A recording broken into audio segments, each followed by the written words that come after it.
The next part of organic growth is website SEO. So I'm sure a lot of you have websites for your roofing and remodeling business.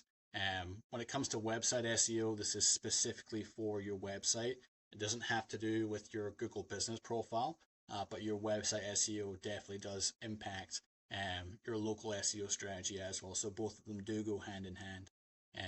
So website SEO is really optimizing your website's content and technical structure to enhance your visibility. This drives organic traffic and improves user engagement over time as well.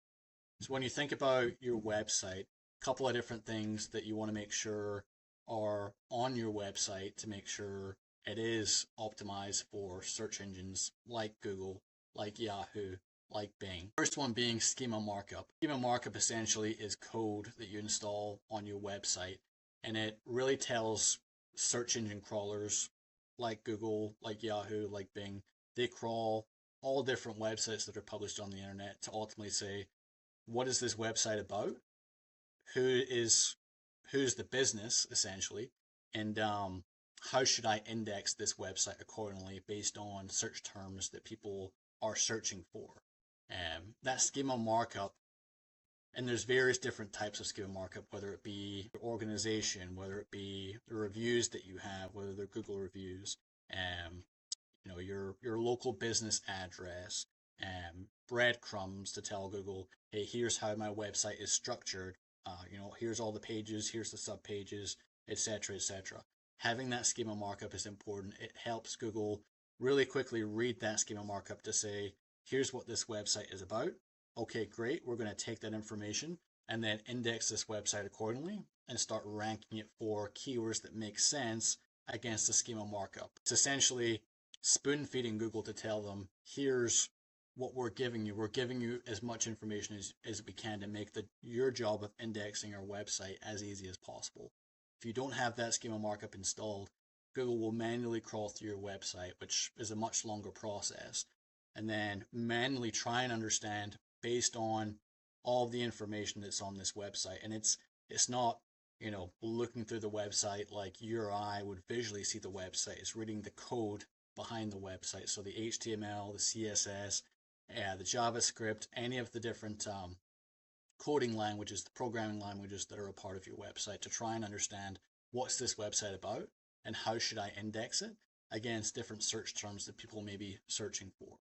So again, with schema markup, that makes that whole process much simpler, much faster, much easier for Google. And if you can do that for Google, they're going to give you a win over your competitors who may not be doing it every single time. Schema markup is, I would say, one of the most important things when it comes to website SEO. Another important thing is making sure that you have relevant information, of course, on your website, and making sure that the information isn't just quick snippets of information, but it does go into detail where it makes sense to go into detail. So having specific service pages, not just having all your services listed on the home page, but displaying those services and then having those services linked to individual service pages. So you want a service page for roof repair, roof replacement, commercial roofing, residential roofing, asphalt shingle roofing, metal roofing, tile roofing, if you're a roofer. And then same type of thing for remodeling businesses as well, for all those different services that you might offer.